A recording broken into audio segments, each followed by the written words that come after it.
पहला क्वेश्चन है, पादप रोगों का सबसे उत्तरदायी कारक कौन है। देखिए इंपॉर्टेंट क्वेश्चन है दोस्तों, आपसे पूछा गया है पादप रोगों का सबसे उत्तरदायी कारक कौन है।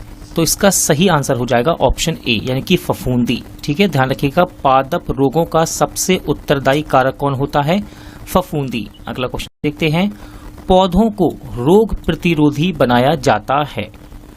पौधों को रोग प्रतिरोधी बनाया जाता है, तो सही आंसर है जंगली किस्म से प्रजनन करा के। ठीक है, ध्यान रखिएगा, पौधों को रोग प्रतिरोधी बनाया जाता है किस प्रकार, जंगली किस्म से प्रजनन करा के इनको रोग प्रतिरोधी बनाया जाता है। नेक्स्ट क्वेश्चन है, हरित बाली रोग किस फसल से संबंधित है। देखिए जितने भी रोग यहाँ पर अब आपसे पूछे जाएंगे सेट पेपर में कि हरित बाली रोग, टिक्का रोग, खैरा रोग, ये सारे ही इंपॉर्टेंट हैं और ये कभी ना कभी किसी ना किसी एग्जाम में पूछे गए हैं, सभी के सभी, इस बात को ध्यान रखिएगा। तो क्वेश्चन था हरित बाली रोग किस फसल से संबंधित है, तो ध्यान रखिएगा ये है बाजरा से। ठीक है, हरित बाली रोग किससे संबंधित है, बाजरा से। फिर है आपका मोस्ट इंपॉर्टेंट क्वेश्चन, टिक्का रोग किस फसल से संबंधित है। क्वेश्चन है टिक्का रोग किस फसल से संबंधित है, तो ध्यान रखिएगा इसका सही आंसर है मूंगफली। मूंगफली से संबंधित है टिक्का रोग। देखिए क्वेश्चन नंबर 5 देखते हैं, धान का प्रसिद्ध रोग खैरा किसके कारण होता है। देखिए ध्यान रखिएगा, यहाँ से सबसे पहले आपसे क्वेश्चन इसी प्रकार पूछ लेगा कि खैरा रोग किस में होता है, तो ये साफ साफ लिखा है धान का प्रसिद्ध रोग है। ठीक है, तो धान में होने वाला प्रसिद्ध रोग कौन सा है, खैरा रोग। और आपसे क्वेश्चन बनाया गया है कि किस कारण से होता है, तो ध्यान रखिएगा इसका आंसर है जस्ता की कमी के कारण। धान का प्रसिद्ध रोग जिसको कहते हैं खैरा रोग किसकी कमी से होता है, जस्ता की कमी के कारण। अगला क्वेश्चन है, चाय में लाल रस्ट रोग किस कारण होता है। तो आपको ध्यान रखना है यहाँ से, चाय में होता है लाल रस्ट रोग। क्वेश्चन यही बना देगा आपसे कि लाल रस्ट रोग किस में होता है, चाय में होता है। तो क्वेश्चन है चाय में लाल रस्ट रोग किस कारण से होता है, तो राइट आंसर है हरे शैवाल के कारण। ठीक है, तीनों ही इंपॉर्टेंट हैं। देखो टिक्का रोग ये किस में होता है, मूंगफली में। प्रसिद्ध धान का रोग कौन सा है, खैरा रोग, ये किसकी कमी से है, जस्ता की कमी से। फिर है लाल रस्ट रोग जो कि चाय में होता है और किस कारण से होता है, हरे शैवाल के कारण होता है। चलिए आगे बढ़ते हैं। क्वेश्चन है, नींबू का कैंकर रोग किससे होता है। क्वेश्चन है, नींबू का कैंकर रोग किससे होता है, तो ये होता है जीवाणु के कारण। ठीक है, ध्यान रखिएगा, नींबू में रोग होता है, इसका नाम याद रखिएगा पहले तो, कैंकर रोग किसके कारण, जीवाणु के कारण।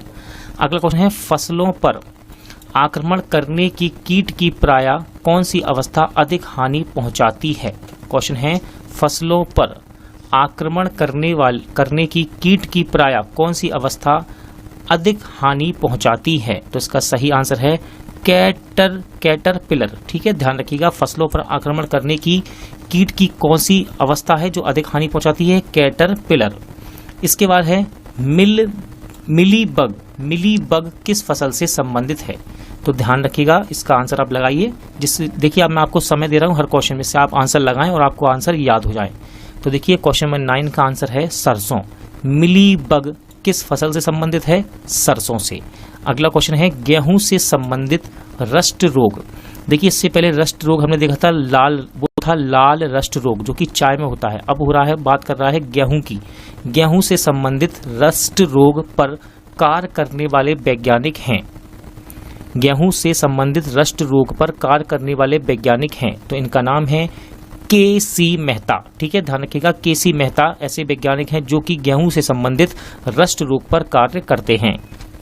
इंपॉर्टेंट क्वेश्चन है, अग्नि नीरजा रोग किससे संबंधित है। देखिए अग्नि नीरजा रोग किससे संबंधित है, तो यह है सेब से संबंधित। आगे बात करते हैं, सबसे मोस्ट इंपॉर्टेंट क्वेश्चन है, गन्ने के लाल सड़न रोग के लिए उत्तरदायी कवक है। तो सबसे पहले याद रखिएगा, क्वेश्चन इस प्रकार भी पूछा जाता है कि लाल सड़न रोग किस फसल में होता है, तो यह है गन्ने का। गन्ने के लाल सड़न रोग के लिए उत्तरदायी कवक है, तो इसका सही आंसर है ऑप्शन डी, कोलेटोट्रिकम फालकैटम। क्या नाम है इसका, कोलेटोट्रिकम फालकैटम। ये गन्ने के लाल सड़न रोग के लिए उत्तरदायी कवक होता है। देखिए इंपॉर्टेंट क्वेश्चन है, मूंगफली में होने वाला टिक्का रोग के लिए उत्तरदायी कवक है। इससे पहले हमने एक क्वेश्चन कवर किया था, उसमें था क्वेश्चन कि भाई मूंगफली में कौन सा रोग होता है, तो वो था टिक्का रोग। अब यहाँ पर क्वेश्चन बनाया कि मूंगफली में होने वाले टिक्का रोग के लिए उत्तरदायी कवक है, तो इसका नाम है सर्कोस्पोरा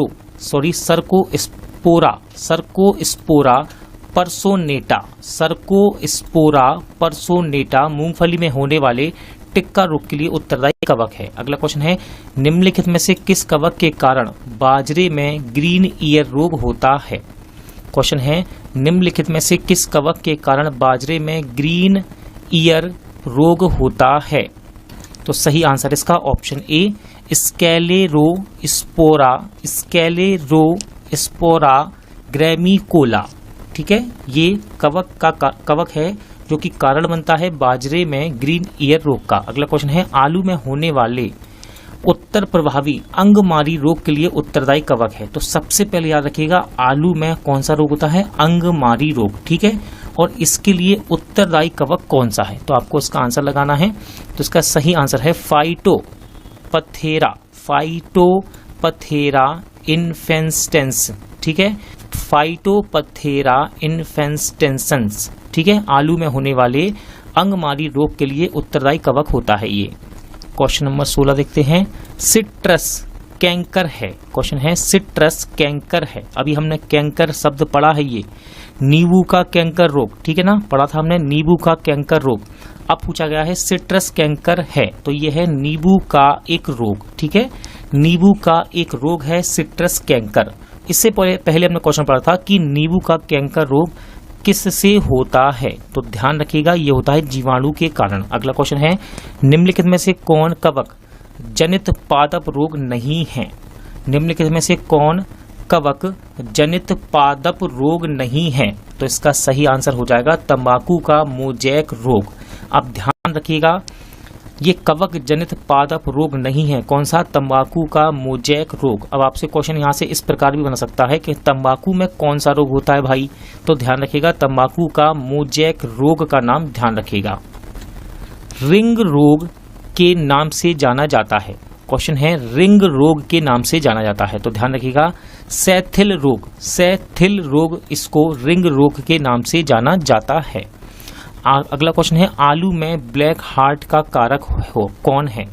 क्वेश्चन है, आलू में ब्लैक हार्ट का कारक कौन है, तो सही आंसर है ऑक्सीजन की कमी। ध्यान रखिएगा, आलू में ब्लैक हार्ट का कारक कौन बनता है, ऑक्सीजन की कमी।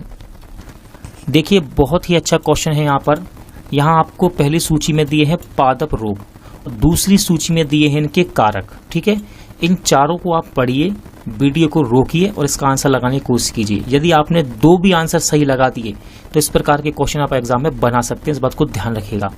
1-2 क्वेश्चन एग्जाम में इस प्रकार से बनकर आते ही हैं। यदि आपको 2 भी याद हैं तो आप पूरा सेट बना सकते हैं, तो आप लगा सकते हैं। फिलहाल मैं आपको इसका आंसर बताता हूं, तो देखिए इसका सही आंसर है ऑप्शन सी। ठीक है, सही आंसर है ऑप्शन सी। चलिए अब हम इसको मिला के देखते हैं। तो ए पर है आपका गन्ने का लाल सड़न रोग। ठीक है, इसका कारक बनता है फफूंदी। ठीक है, फफूंदी। आगे बढ़ते हैं, फिर है बी पर है सिट्रस कैंकर। ये जाएगा दोस्तों आपका जीवाणु पे। ठीक है, नींबू का रोग है, ये किसके कारण होता है, जीवाणु के कारण। इसके बाद है आलू का कृष्णकांत रोग, ये होता है ऑक्सीजन की कमी से। 4 पर जाएगा, सी को 4 से जोड़ेंगे। फिर है गेहूं का सेहूं रोग, ये होता है कीट के कारण। इसका कारक क्या बनता है, इसका कारक बनता है कीट, इसका कारक बनता है। ध्यान रखिएगा, एक बार और रिवीजन कर लीजिए। गन्ने का लाल सड़न रोग, इसका कारक बनता है फफूंद। सिट्रस कैंकर, इसका कारक बनता है जीवाणु।